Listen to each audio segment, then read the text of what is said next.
Right, share. Okay, share contents. Right.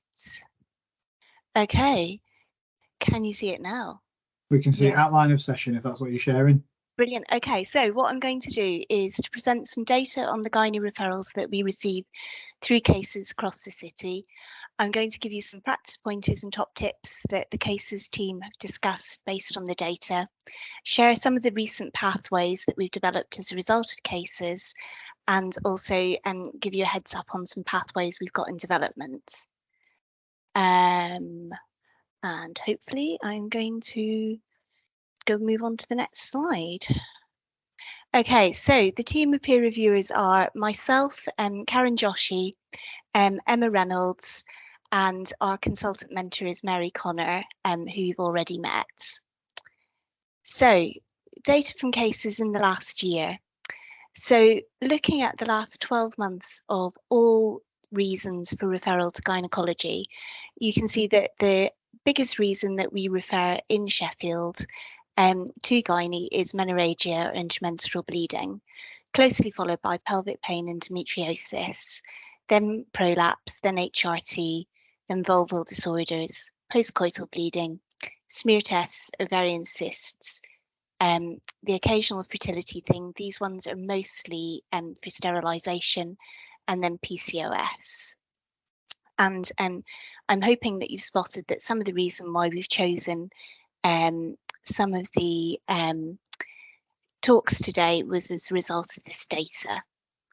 And just to reassure you, we don't bat everything back to yourselves, and we actually refer quite a lot through, because actually some people do need to be seen in secondary care. And I have to say, as a peer reviewer, the quality of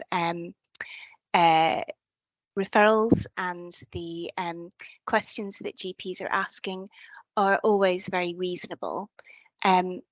So we do pass things through, and you can see that the main things that we send through are menorrhagia and intermenstrual bleeding, because obviously a lot of those require hysteroscopy, pelvic pain and endometriosis, because again, to be honest, a lot of the time there's not a lot we can necessarily do for that in general practice.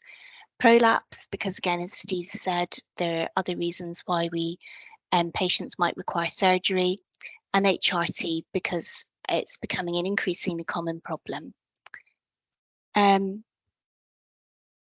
So the top 10 reasons why we send stuff back. HRT. Often the questions are things that we can answer, or we ask Mary and she can give us a reasonable amount of advice.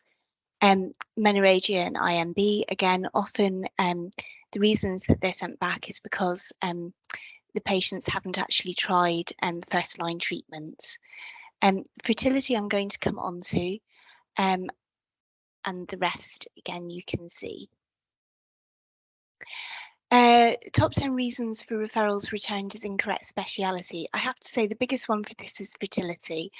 Unfortunately, by the way that our contract and things are set up, we cannot refer through to assisted conception, and assisted conception will not accept referrals except on the pro forma. So I don't know whether that's a clinician problem or a admin problem, but that is one of the most common reasons that we have to send things back.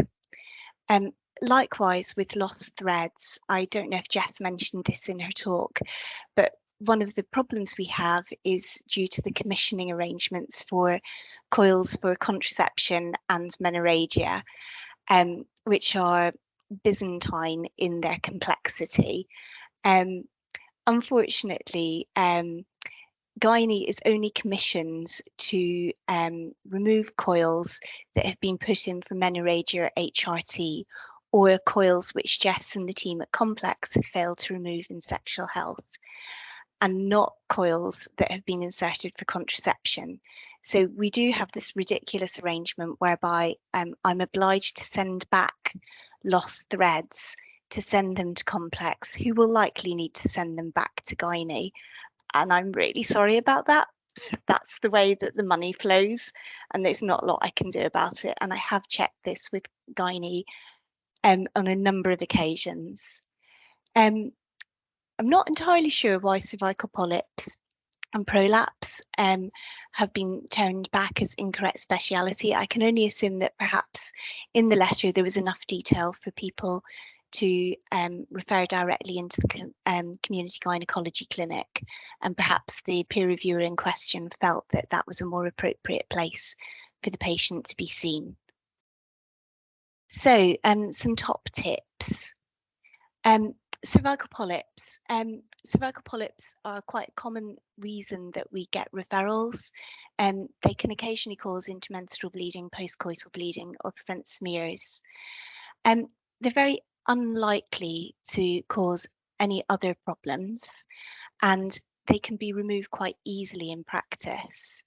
There is a LES, so if it's something that you feel confident to do in your own practice, you can do that and be paid for it. Alternatively, there is a community gynae clinic that you can refer into, and the forms are available on the press portal.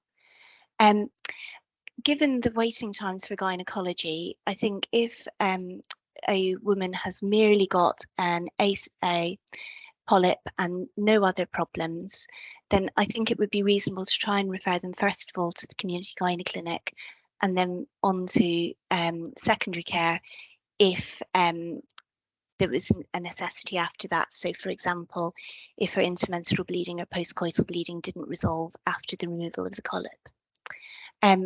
There is some guidance, and it's on the press portal along with the referral forms. Vulval disorders are quite an issue, and we're seeing increasing numbers of referrals, not just for normal things like lichen sclerosis and lichen planus, but actually for labiaplasty, and that seems to be connected with the rise in pornography. And you can see that there's been a 5 times increase in NHS operations over the last 10 years. Due to the Female Genital Mutilation Act, the consultants at the Jessup are extremely reluctant to perform labiaplasty that seem to be purely cosmetic. I'm not saying don't refer. I think it's very difficult as a GP to tell somebody that you're not going to refer, but do warn the patient that they may not get an operation on the NHS. Quite a useful leaflet is there's a Brooke and British Society for Adolescent Gynecology leaflet called What is a Vulva? There was also an amazing art installation of different shapes of vulvas, and they think that it's due to porn and the lack of bodily hair that means that women are more aware of the shapes of their vulvas than perhaps they would have been in the past, when perhaps you might not have looked, or your partner might not have had a clue, or you might not have been able to see owing to the hair. And so the idea behind the exhibition and behind the leaflet is to convey the idea that there is no standard definitive vulva that's perfect, to try and dispel some myths around that and perhaps make people more confident and happy with their own bodies. So fertility, this is a common one. I've recently clarified this with Jonathan Scull. Everybody, regardless of their BMI, is eligible for investigation, even if their BMI is over 30. Despite what a consultant may have written back to you, that is the position of assisted conception. They may not get treatment until they've reduced their BMI, but they are certainly eligible to be referred up for an opinion about their difficulties in conceiving. If they are known to have gynae pathology, such as PCOS or endometriosis, they don't have to have tried for 2 years. You can refer them directly up. We can't pass them through, as I said, and unfortunately, and I'm really sorry about this, they do need to go on the pro forma, and they do need to have the investigations done, even if they've been seen at the Jessup wing before. Mr. Skull is happy to take queries and for you to write him letters directly, but it would be best to discuss it with him. What I see sometimes in letters is a sort of an understanding or a thought that perhaps if a patient has fertility problems and another gynae problem, that gynae will be able to sort both things at once. Unfortunately, the fertility stuff is so specialised that the gynae won't do anything about the fertility. And the days where people used to prescribe clomiphene from clinic are well long gone. I think it's worth clarifying with the patient at the time of referral what the biggest problem is. If the patient is bothered about getting pregnant, they would be better placed to be referred to assisted conception, because assisted conception can refer them back into gynae and sort the gynae problem out that way, than to refer them to gynae in the hope that gynae will sort out the fertility problem. The other query that we frequently get is that about tests to check how likely or unlikely a chance of conception is. Sadly, there aren't any tests available on the NHS unless they've got a family history of premature menopause or previous cancer. The best thing to do would be to write directly to Mr. Skull and ask the question, because depending on the presentation, he might be able to do something. So pelvic pain and endometriosis is a common problem. I think it's useful, given the terrible weights that we hear about and people not being believed about their pain, to validate their accounts of pelvic pain and to acknowledge how difficult it is to live with such a disabling condition. It's really helpful to gynae for the patients to have a pelvic pain diary to track the cyclical nature of their pain, and that's a handy thing that can be done during the wait to be referred. I always find it helpful to mention endometriosis first. Often the patient's thought of it already, and I feel it helps with the report to mention it. The other thing that's really important to mention is about laparoscopy. Laparoscopy is the gold standard in terms of finding out whether or not they have endometriosis. I know there is some talk about being able to get MRI scans in specialist centres. I'm not aware that that's necessarily available within Sheffield. And so it's worth discussing with the patient whether or not they want to have laparoscopy to confirm the diagnosis, or whether they prefer to try empirical treatment first.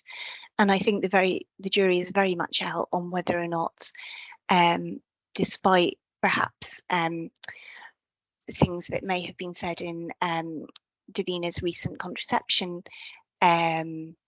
documentary on Channel 4, about whether or not delaying laparoscopy and treating empirically actually would cause their endometriosis to worsen. I don't think anybody quite knows the answer to that yet. Secondary care are often not keen to scope too early, and given that the treatment for endometriosis first line is hormonal contraception, it's always worth seeing if the patient would be willing to try at least 3 months worth of whatever hormonal contraception is acceptable to them, either before or while they're waiting for gynae. And it is worth mentioning about fertility, because again, we can refer early if you think they've got endometriosis, but equally, lots of people who have endometriosal deposits that we see when they do laparoscopies for sterilisation don't actually have any difficulty at all conceiving. So it's not a given that they're going to definitely have a problem. So PCOS, there is PCOS is tricky. I'm just going to run through the diagnostic criteria for adults. So it's 2 of the 3 criteria: infrequent or no ovulation, hyperandrogenism, and polycystic ovaries on ultrasound scan. And it's reasonable to suspect it if they've got a family history of PCOS and indirect evidence of insulin resistance, such as obesity and acanthosis nigricans, which is the black marks. And in women who are non-white, you may find that the acanthosis nigricans is more common. Adolescents are a special case in terms of PCOS, because you need to have hyperandrogenism and irregular menstrual cycles.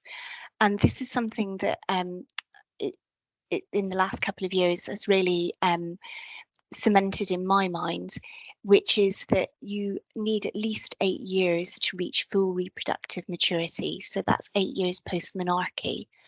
So you need to be careful about labeling a adolescent who has irregular periods and has not it's not been 8 years yet since they started their periods. You might want to have them as increased risk. You might want to mention to them that they want to come back and speak to you when they're a bit older. By all means, start them on the combined pill or contraception to control the heaviness of their periods, or to regulate their periods. But I would be cautious about making a diagnosis until they're 8 years post-menarche. And the other thing is that ultrasounds, again, until they've reached full menopause, full menstrual maturity, will likely show up lots of follicles, and that's quite normal in adolescence. So in terms of management of PCOS, I've asked repeatedly about this. There sadly is no specific service for women with PCOS who find it difficult to lose weight. We've got Live Lighter and Weight Watchers and all the usual weight management stuff, sadly. It's debatable as to whether or not metformin would help with weight loss or not. It probably should be started in secondary care, and by all means do refer up, but sadly there isn't a specific service. Do remember to screen for cardiovascular disease, type 2 diabetes. In terms of acne and hirsutism, dermatology are the best placed people to deal with that, not gynecology. So if the patient's main concern is their acne or their hairiness, it's a dermatology referral. If the main problem is gynecological, then it goes gynae. And if they're worried about their fertility, again, if they've got a diagnosis of PCOS, they can be referred early to assisted conception. They don't need to try for 2 years. And then again, if they're having infrequent periods, I think Mary touched on this in her talk, Mirena can be a good choice. They need to have periods.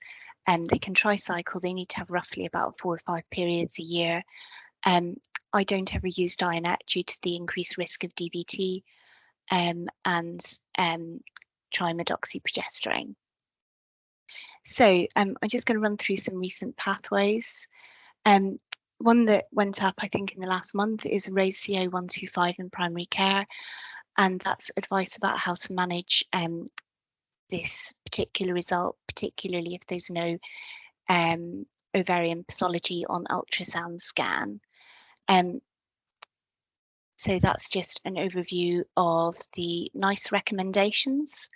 The one that always surprises me that I always have to remember is new onset of IBS in women over 50, because that's one that I have to remember to think about.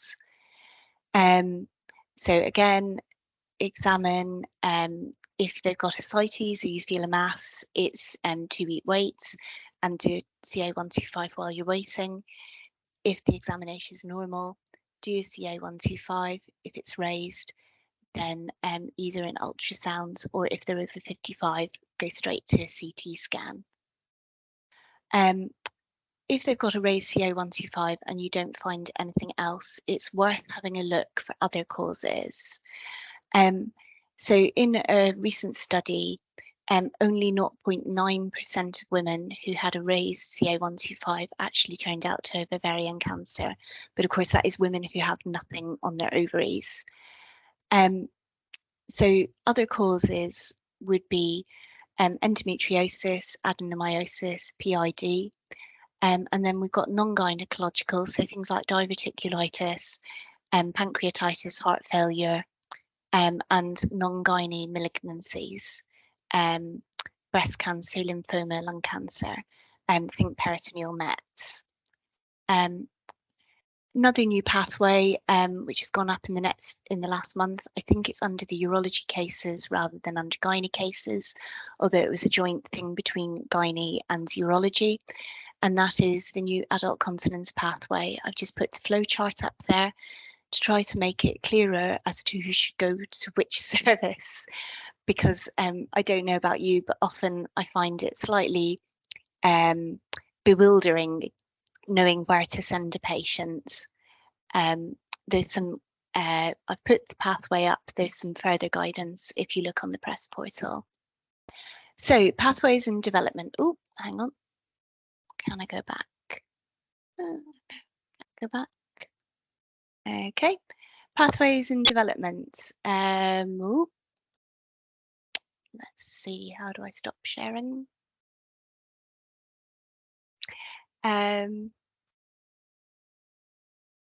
Right, pathways in development. We have got interpretation of pelvic ultrasound results. We're waiting on the radiologists to give us a final okay on that. That came about because we noticed that there was a discrepancy between what the radiologists were recommending in terms of referral and what the gynecologists actually are bothered about. So that is confusing for GPs. Until we get the guidance, I think it would be sensible to continue to refer as per radiology, and then either one of the peer reviewers will advise or gynecology will advise. But we're hoping to get that sorted out. The one that we commonly come up with is amenorrhea. Do you send it to gynae? Do you send it to endocrinology? It's sometimes unclear as to which path is best, and we're in negotiation with the endocrinologists and the gynecologists to see if we can streamline the process and make it clearer.